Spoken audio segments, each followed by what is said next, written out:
క్షణక్షణ పోరాటం కనకన ప్రజాపక్షం జనసైనిక్ న్యూస్ కి స్వాగతం. ముందుగా హెడ్లైన్స్. ఏపీలో ఓవైపు వరదలు, మరోవైపు నేతల రాసలీలలు నిరాటకంగా సాగుతున్నాయి. సత్యవేడు ఎమ్మెల్యే కోనేటి ఆదిమూలం కథలో ట్విస్టుల మీద ట్విస్టులు. తెలుగుదేశం పార్టీ నుంచి ఆదిమూలం సస్పెండ్. గుండె నొప్పితో చెన్నై అపోలోలో చేరిన ఎమ్మెల్యే. వైద్య పరీక్షలకు హాజరు కాని ఫిర్యాదు మహిళ. సదరు మహిళపై దళిత సంఘాల కేసులు. మిడ్స్ పరిశోధకులకు 9.60 లక్షల నగదు ప్రోత్సాహం. అధ్యాపకులతో పోటీ పడుతున్న విద్యార్థులు. ప్రపంచ స్థాయి web of science Scopus, SCI, IEEEలలో పరిశోధనలు.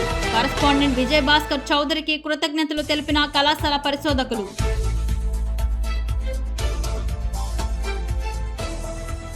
ఓటమి నుంచి పాఠం నేర్వని వైఎస్ జగన్. కాపులు పార్టీని వీడుతున్నా పట్టని వైనం. నాడు రెడ్లు దూరమైన వెంటనే సామాజిక చికిత్సకు కోలుకున్న చంద్రబాబు. కాపు బలిజలు పూర్తిగా వైసీపీని వదిలేస్తారా? మరింతగా జనసేన టీడీపీని ఓన్ చేసుకుంటారా? జగన్ మారకపోతే మరింత నష్టం తప్పదా? ఇక డీటెయిల్స్ చూస్తే, నారా లోకేష్ ను రాష్ట్ర మంత్రి మండిపల్లి రాంప్రసాద్ రెడ్డితో పాటు తెలుగు యువత రాష్ట్ర అధ్యక్షుడు శ్రీరామ్ చిన్నబాబులు కలిశారు. వరద బాధితుల కోసం సేకరించిన చెక్కులను లోకేష్ చేతికి అందజేశారు.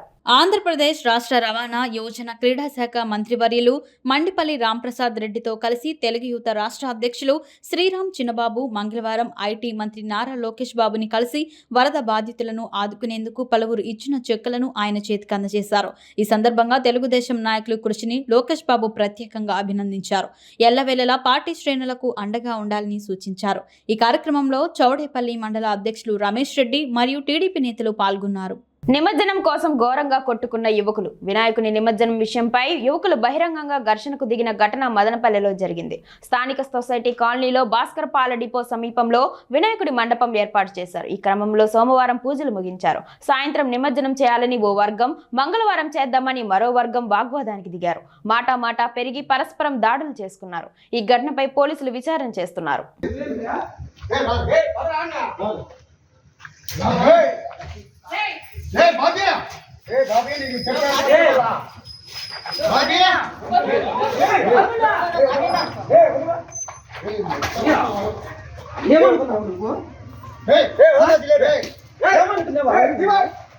పేపర్ వాళ్ళమ్మా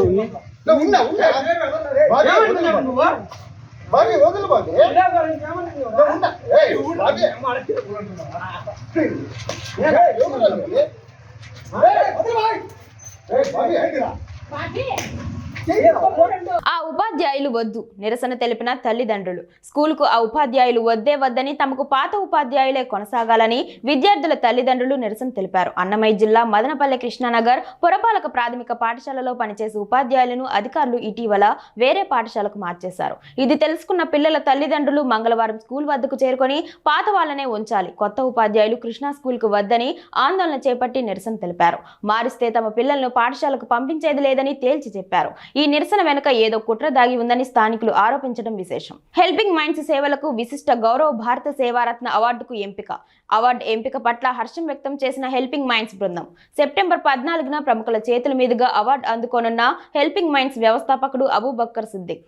మదనపల్లి ముఖ్య కేంద్రంగా food banks, sanitary pad bank, ఉచిత బాడీ ఫ్రీజర్ బాక్స్, క్యాన్సర్ బాధితులకు ఉచితంగా విగ్గులు, ఉచిత రక్త వర్గీకరణ, రక్తదాన శిబిరాలు, అనాథ మృతదేహాల అంత్యక్రియలు, కరోనా విపత్కర పరిస్థితుల్లో నిస్వార్థపు సేవలు, కరోనా మృతదేహాల అంత్యక్రియలు వంటి ఎన్నో సేవా కార్యక్రమాలు అందిస్తున్న హెల్పింగ్ మైండ్స్ సేవలకు గాను విశిష్ట గౌరవ జాతీయ భారత సేవారత్న అవార్డుకు ఎంపికయ్యారు. ఈ సందర్భంగా హెల్పింగ్ మైండ్స్ వ్యవస్థాపకుడు అబూబకర్ సిద్దిక్ మాట్లాడుతూ, బెంగళూరులోని సోమలరాజు ఫౌండేషన్ 12వ వార్షికోత్సవం సందర్భంగా సెప్టెంబర్ 14న బెంగళూరులో నిర్వహించి జాతీయ అవార్డుల ప్రదానోత్సవంలో తనకు అవార్డు ప్రదానం చేయనున్నారని చెప్పారు.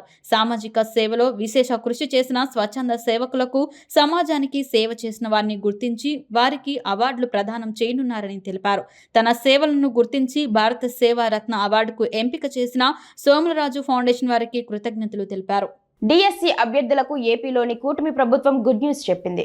రాష్ట్రంలోని గిరిజన అభ్యర్థులకు ఉచితంగా డిఎస్సి శిక్షణ ఇవ్వాలని నిర్ణయించింది. అలాగే రాష్ట్రంలోని మిగతా ప్రాంతాల్లో సైతం ఉచిత కోచింగ్ సెంటర్లు ఏర్పాటు చేయనున్నట్లు తెలుస్తోంది. దీనిలో భాగంగా ఏజెన్సీ ప్రాంతాల్లోని 6 ఐటీడీఏల్లో, గిరిజనేతరుల ప్రాంతాల్లో 2 నుంచి 3 కోచింగ్ కేంద్రాలను ఏర్పాటు చేయనున్నారు. ఒక్కో సెంటర్లో 150 మంది చొప్పున 3 నెలల పాటు శిక్షణ ఇవ్వనున్నారు. అభ్యర్థుల కోచింగ్కు సంబంధించి ఒక్కో అభ్యర్థికి ప్రభుత్వం 25,000 రూపాయలు వెచ్చించనుంది. ఈ ఉచిత శిక్షణ తాలూకా తేదీలను ప్రభుత్వం అధికారికంగా ప్రకటించాల్సి ఉంది. ఏపీ ప్రభుత్వం ఏజెన్సీ ప్రాంతాల్లోని 6 ఐటీడీఏల్లో, గిరిజనేతరుల ప్రాంతాల్లో 2 లేదా 3 సెంటర్లు ఏర్పాటు చేయనుంది. ఒక్కో కేంద్రంలో 150 మందికి శిక్షణ ఇస్తారు. 3 నెలల పాటు సాగే ఈ శిక్షణకు ఒక్కో అభ్యర్థికి 25,000 రూపాయల వరకు ఖర్చు చేయనుంది. 16,347 పోస్టులను ఏపీ ప్రభుత్వం ప్రకటించింది. ఆంధ్రప్రదేశ్లో ఒకవైపు వరదలు ప్రజలకు ఇబ్బందికరంగా మారాయి. మరోవైపు ఏపీలో కొన్ని రోజులుగా కొంతమంది రాజకీయ నాయకులు తరచుగా వివాదాల్లో ఉంటున్నారు. మెయిన్గా మహిళలతో రొమాన్స్ చేసుకుంటూ అడ్డంగా దొరికిపోయిన ఘటనలు వార్తలలో ఉంటున్నాయి.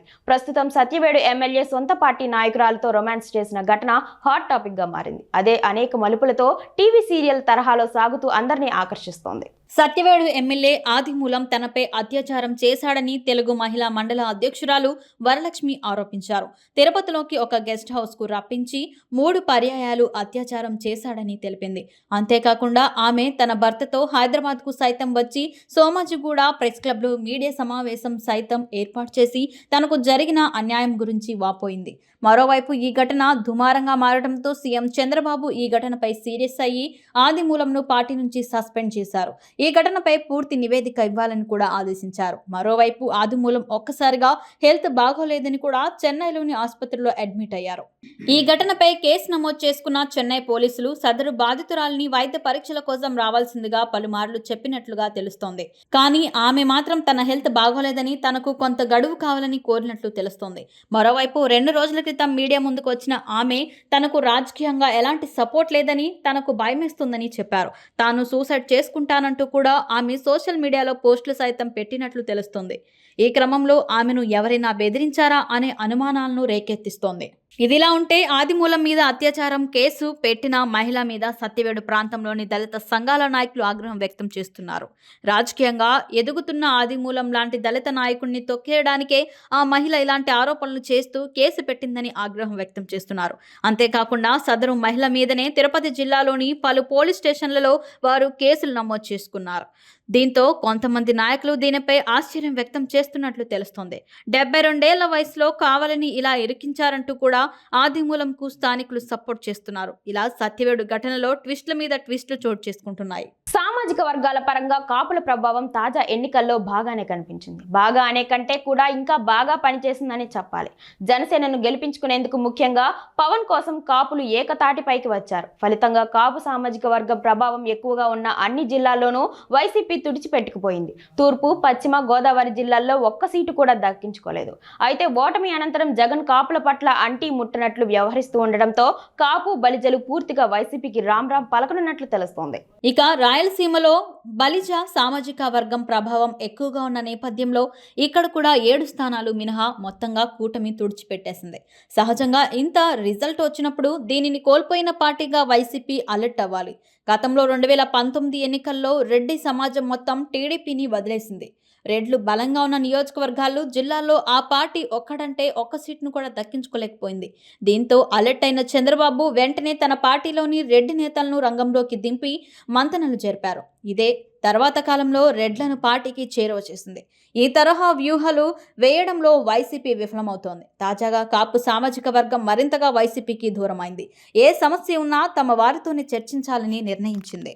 నిజానికి కాపులు తమ సమస్యలను రాజకీయాలకు అతీతంగా చర్చించేందుకు ముందుకు వస్తారు. పార్టీలతో సంబంధం లేకుండా ఆహ్వానిస్తారు. అలాంటిది ఇప్పుడు వైసీపీని పూర్తిగా దూరం పెట్టడానికి కారణం జగన్ వైఖరే కారణంగా కనిపిస్తోంది. కాపు నాయకులు పార్టీకి రాజీనామా చేస్తున్నా ఆయన పిలిచి మాట్లాడకపోవడంతో పాటు వారి సమస్యలు తెలుసుకునే ప్రయత్నం చేయకపోవడం వంటివి మిగిలిన ఉన్న కొద్దిపాటి కాపు సమాజాన్ని నివ్వెరపోయేలా చేస్తుంది. ఏలూరు మాజీ ఎంపీ ఆళ్ల నాని పార్టీకి రాజీనామా చేశారు. గుంటూరు నుంచి పోటీ చేసిన మాజీ ఎమ్మెల్యే కిలారు రోసయ్య పార్టీకి రామ్ చెప్పారు. ఇలా కొందరు నాయకులు పార్టీని వీడినా జగన్ వారిని పట్టించుకోకపోవడంతో ఇక తమకు కూడా జగన్తో అవసరం లేదన్నట్టుగానే కాపులు వ్యాఖ్యానిస్తున్నారు. దీనిని ఇప్పటికైనా సరిచేసుకునే ప్రయత్నం చేస్తారో లేక జగన్ మొండిగానే ఉంటారో చూడాలి. దివ్యాంగుల కోవెల వెలుగు ప్రత్యేక పాఠశాల ఆవరణలో శ్రవణ యంత్రము, చంకకర్రలు మరియు హ్యాండ్ స్టిక్ ఉపకరణాలను ఉచితంగా అందజేసిన వెలుగు సెక్రటరీ ఎం ఉదయ్ మోహన్ రెడ్డి. సామాజిక సేవ, పేదలు, అభాగ్యుల సేవలో తాము సైతం అంటూ వెలుగు సంస్థ ఉదయ్ మోహన్ రెడ్డి అనుక్షణం పరితపిస్తున్నారు. మదనపల్లెలోని వెలుగు సంస్థ ఆవరణలో కొంతమంది వృద్ధులకు శ్రవణ యంత్రము, చంకకర్రలు మరియు హ్యాండ్ స్టిక్ ఉపకరణాలను మంగళవారం ఉదయ్ మోహన్ రెడ్డి అందజేయడం జరిగింది. మదనపల్లె మండలం కొండమరిపల్లి బస్సనికొండ గోవర్ధన్ కాలనీకి చెందిన దివ్యాంగుడైన కాయల రాజశేఖర్ వయసు 33 సంవత్సరాలు గల ఇతనికి శ్రవణ యంత్రమును, అదేవిధంగా గుర్రంకొండకు చెందిన దివ్యాంగురాలు అయిన చిన్నారి ఎస్ అనీసా ఫాతిమా వయసు 10 సంవత్సరాలు గల ఈ అమ్మాయికి చంకకర్రలు మరియు బి కొత్తకోట మండలం బండారువారిపల్లి సీతువారిపల్లిలో నివాసం ఉంటున్న మేకల వెంకటరమణారెడ్డి వృద్ధుడైన ఇతనికి హ్యాండ్ స్టిక్ ను వెలుగు ప్రాంగణంలో వెలుగు సెక్రటరీ ఎం ఉదయ్ మోహన్ రెడ్డి వీరందరికీ ఉపకరణాలను అందజేశారు. దీంతో వారు ఉదయ్ మోహన్ రెడ్డికి కృతజ్ఞతలు తెలిపారు. ప్రఖ్యాతి ఇంజనీరింగ్ కళాశాల Madanapalle institute of technology and science కళాశాలలో పరిశోధన అవార్డుల కార్యక్రమాన్ని నిర్వహించారు. కళాశాలలోని అధ్యాపకులు మరియు విద్యార్థులు పరిశోధనలో రాణిస్తున్నారని, ప్రతిభ కనబరిచిన వారికి నగదు బహుమతులు అందజేసినట్లు కళాశాల ప్రిన్సిపల్ డాక్టర్ సి యువరాజ్ తెలిపారు. ప్రపంచ స్థాయిలో ప్రఖ్యాతి పొందిన web of science, Scopus, SCI, IEEE మొదలైన వాటిలో అధ్యాపకులు మరియు విద్యార్థులు పరిశోధన పత్రాలను ప్రచురించడం జరిగిందని, విద్యార్థులను మరియు అధ్యాపకులను మరింత ప్రోత్సాహం కొరకే ప్రతి సంవత్సరం ఈ కార్యక్రమాన్ని నిర్వహిస్తున్నామని ఆయన తెలిపారు. 9,60,000 రూపాయలను ప్రోత్సాహకులుగా తమ కళాశాలలోని అధ్యాపకులు మరియు విద్యార్థులకు అందజేసినట్లు ఆయన వివరించారు. ఈ ప్రోత్సాహకాలు అందించిన కళాశాల కరస్పాండెంట్ డాక్టర్ ఎన్ విజయభాస్కర్ చౌదరికి మరియు ఎగ్జిక్యూటివ్ డైరెక్టర్ కీర్తి నాదళ్లకు కళాశాల ప్రిన్సిపల్ డాక్టర్ సి యువరాజ్ కృతజ్ఞతలు తెలియజేశారు. ఈ కార్యక్రమంలో కళాశాల academic adviser doctor Krishnarao, vice principal doctor Ramanathan, adviser doctor Tulasiram Naidu, associate dean doctor Sivaiah తదితరులు పాల్గొన్నారు. వార్తలు ముగించే ముందు హెడ్లైన్స్ మరోసారి. ఏపీలో ఓవైపు వరదలు, మరోవైపు నేతల రాసలీలలు నిరాటకంగా సాగుతున్నాయి. సత్యవేడు ఎమ్మెల్యే కోనేటి ఆదిమూలం కథలో ట్విస్టుల మీద ట్విస్టులు. తెలుగుదేశం పార్టీ నుంచి ఆదిమూలం సస్పెండ్. గుండె నొప్పితో చెన్నై అపోలోలో చేరిన ఎమ్మెల్యే. వైద్య పరీక్షలకు హాజరు కాని ఫిర్యాదు మహిళ. సదరు మహిళపై దళిత సంఘాల కేసులు. మిడ్స్ పరిశోధకులకు 9.60 లక్షల నగదు ప్రోత్సాహం. అధ్యాపకులతో పోటీ పడుతున్న విద్యార్థులు. ప్రపంచ స్థాయి web of science, Scopus, SCI, IEEEలలో పరిశోధనలు. కరస్పాండెంట్ విజయభాస్కర్ చౌదరికి కృతజ్ఞతలు తెలిపిన కళాశాల పరిశోధకులు.